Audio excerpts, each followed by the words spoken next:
After the coups in Africa, France demanded the instating of civilian presidents. Well, it was not because France was the guardian of democracy, but because these civilian presidents had sold their loyalty to France. For example, when there was a coup in Niger, France demanded that Mohamed Bazoum should be brought back into office. The same was true for Gabon, where Ali Bongo was dethroned, but France insisted on returning him to power. Now, it has turned out that France was financing these presidents and the violence in the Sahel region. Earlier, it seemed a bit of a wild coincidence that all the former French colonies were facing terrorism. That's when France moved forward and pretended to be the savior. But in reality, it wanted its troops to be in these former colonies, so exploitation and French interests could be protected. Evidence has surfaced that these corrupt civilian presidents had wealth in France and were provided with luxury rewards. At the same time, violence in African countries was sponsored by France to ensure that French troops were never kicked out. But what is this evidence, and what more does it reveal? Let's know about that in this video.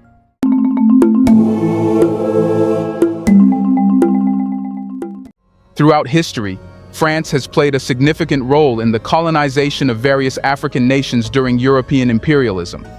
The expansive French colonial empire in Africa spanned a vast territory, bringing numerous nations under French rule. It included the West African region, where countries like Senegal, Mali, Guinea, Ivory Coast, Burkina Faso, Niger, Chad, and Benin exist today. Not only that, but the Central African region, including countries like Gabon, the Republic of the Congo, the Central African Republic, and Chad, were under the umbrella of French Equatorial Africa. Algeria, Tunisia, and Morocco were designated French colonies in North Africa. France implemented a system of direct rule in some regions and indirect rule in others. Direct rule involved French administrators directly managing the colonies, while indirect rule involved local leaders operating under French control. Later, decolonization gained momentum after World War II, as colonies began seeking independence. In 1956, Morocco and Tunisia successfully achieved independence, followed by Algeria in 1962, after a prolonged and contentious war of independence. Upon gaining independence, many African nations maintained strong connections with France, driven by economic, cultural, and political ties. However, some nations opted for a more independent path, leading to tensions in certain cases. That's when the term Francophone Africa emerged, identifying African countries where French is the official language, often indicating historical ties to French colonialism. These nations frequently engage in partnerships and agreements with France, showcasing French influence in language, education, and economic relations. The CFA franc, initially linked to the French franc and later the euro, was used in many former French colonies. This currency had two distinct versions: the West African CFA franc and the Central African CFA franc.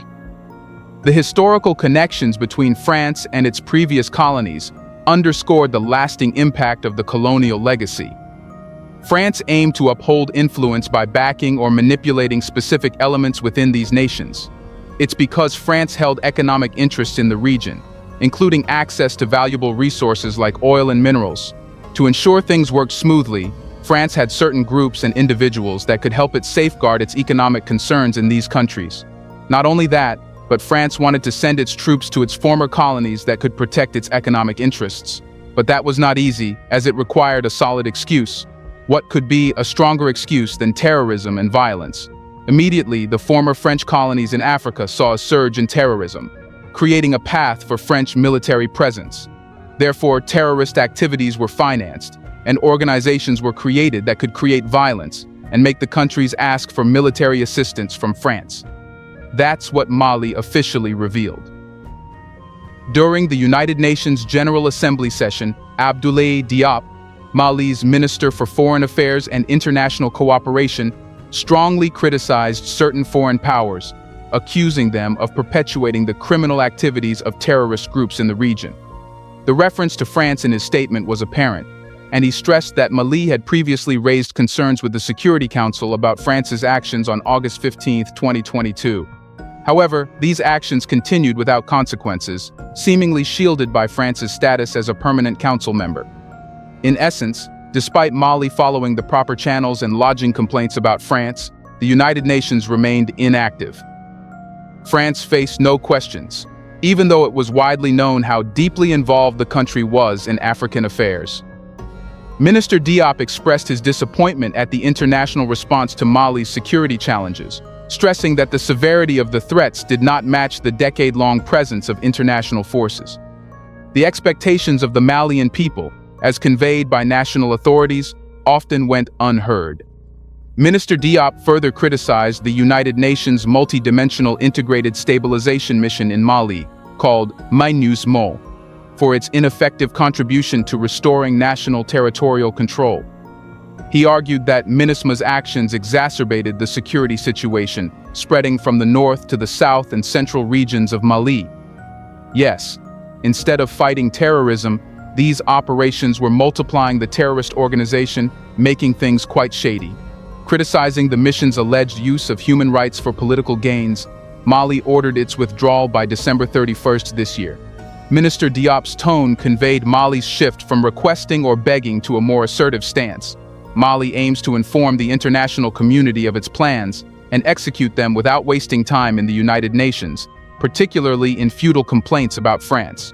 He expressed skepticism that the West cares about the tarnishing image of the United Nations, highlighting the trust deficit that may cost the UN dearly. He concluded that the illusion of the United Nations as an international body capable of enforcing compliance with international law has faded, especially after France's actions in Africa and the UN's apparent ignorance. The clear message is that developing and weak countries should expect little from the United Nations.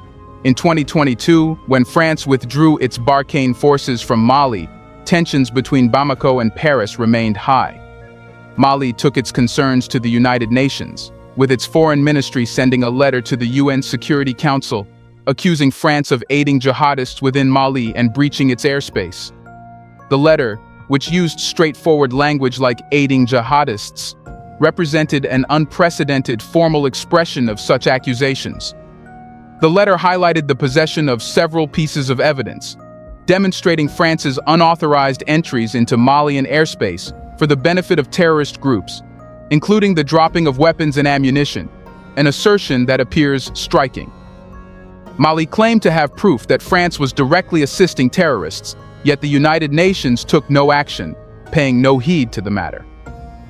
The letter highlighted approximately 50 incidents of repetitive and frequent violations of Malian airspace by French forces since the beginning of 2022.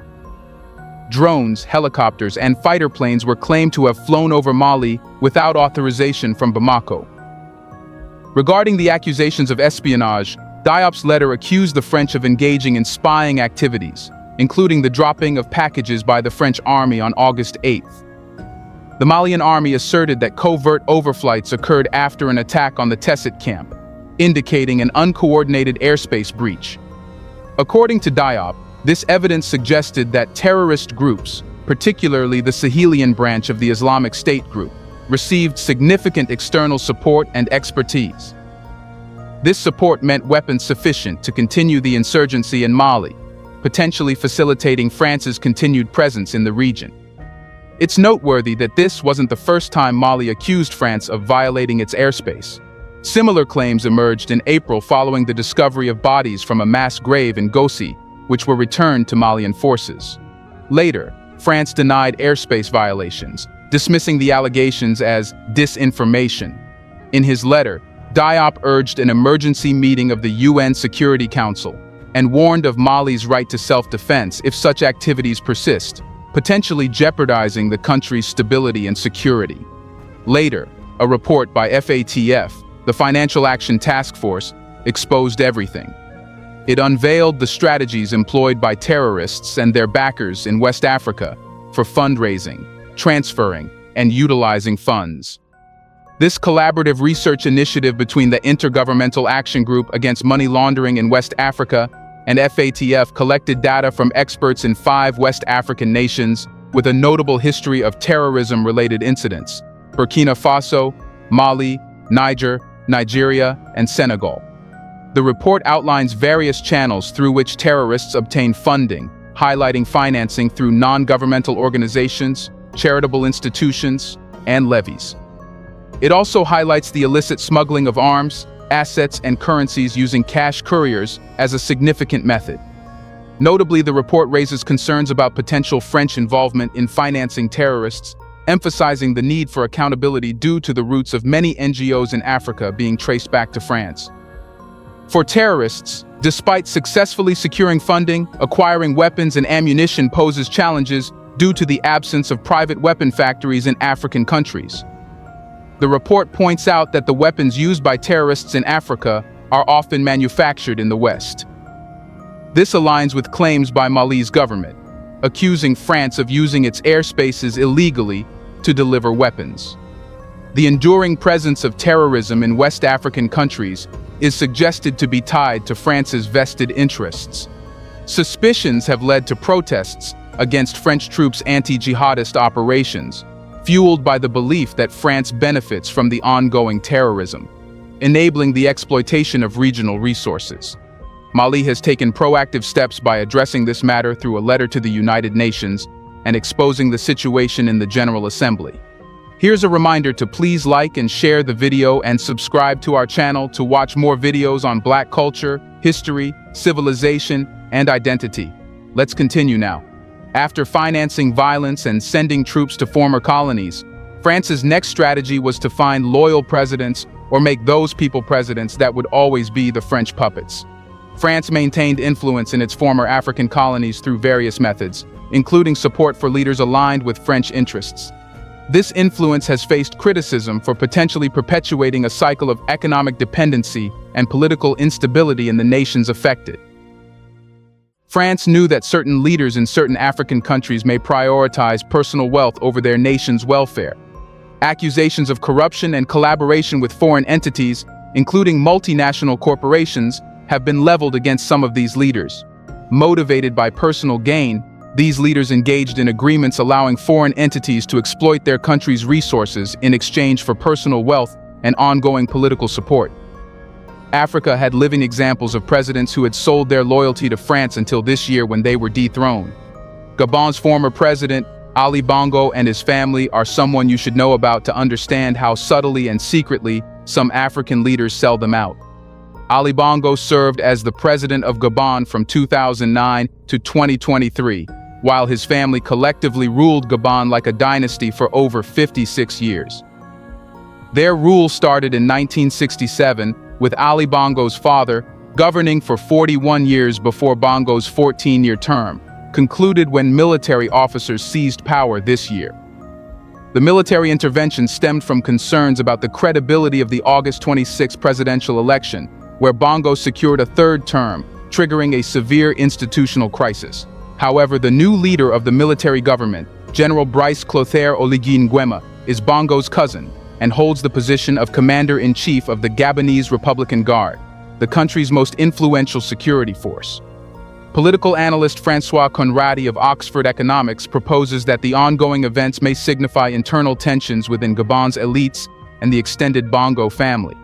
According to Conradi, there are indications that the coup was orchestrated by the broader elite in Gabon to protect itself by ousting the narrow elite consisting of Ali Bongo, his son Noureddin, and his wife Sylvia. The presidential election faced challenges, including an internet shutdown during voting, and the opposition criticized the arrests of local election monitors as fraudulent. Last-minute legislative rules seemed to favor Bongo's party, and upon announcing the results, the electoral body declared that Bongo had secured 64%. In comparison, his main rival, Albert Ondo Osa, won 30%. Conradi suggests that the Gabonese people plan to protest for a recount, attracting significant international attention. Being part of Bongo's inner circle, General Nguema might have initiated the power grab to preempt potential public protests in support of Osa. The Bongo family has wielded influence for over 5 decades, consolidating power through patronage and assigning lucrative government roles to allies and extended family members. The family's rise to power began when Bongo's father, Albert Bernard, received support from France to become president in December 1967.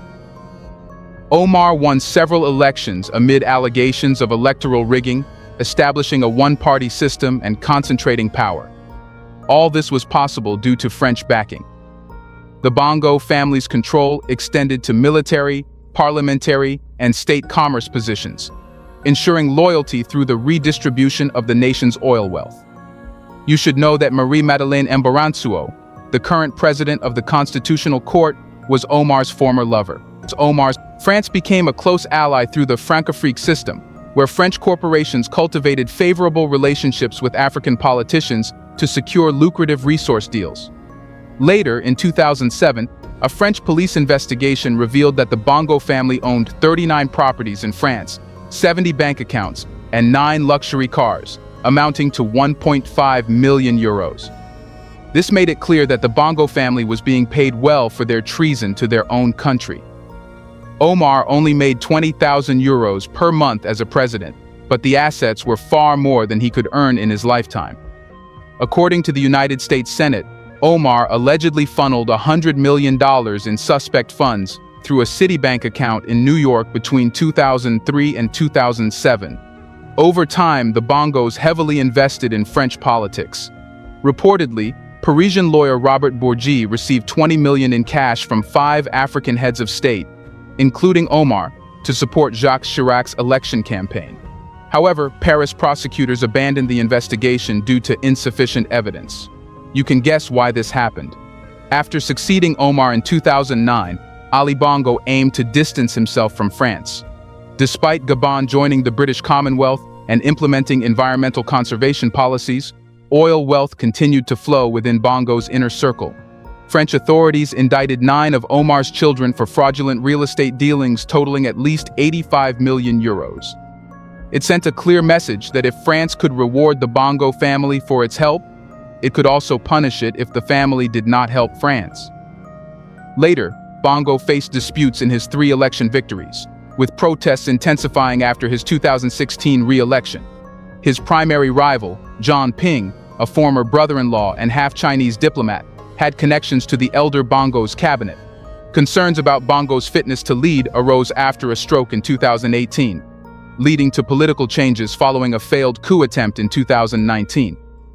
Bongo reorganized his cabinet, targeting corruption. High-ranking French Gabonese Brice Lacrouche Alehanga was arrested, and Bongo's eldest son, Noureddin, assumed a significant role. The Bongo family's resilience against coups involved appeasing opponents and making strategic appointments, inadvertently facilitating Nguema's ascent. However, the reputation that France was the one forming the Bongo family and bringing it to power remained. Pro-democracy groups accused Bongo of transforming the presidency into a hereditary institution. A 2020 investigation into the Bongo family's U.S. assets revealed that Nguema's real estate investments were in cash, showing they were done with black money. French media has spotlighted the lavish assets of Gabon's ousted president in France, revealing the wealth accumulated by the Bongo family during their 56-year rule. A 2008 investigation by French judges disclosed that Omar Bongo and his children, including Ali Bongo, acquired numerous assets in Paris's most prestigious neighborhoods. The Daily Liberation reported that they were purportedly funded with corrupt money from companies like Elf Total, according to judicial investigations.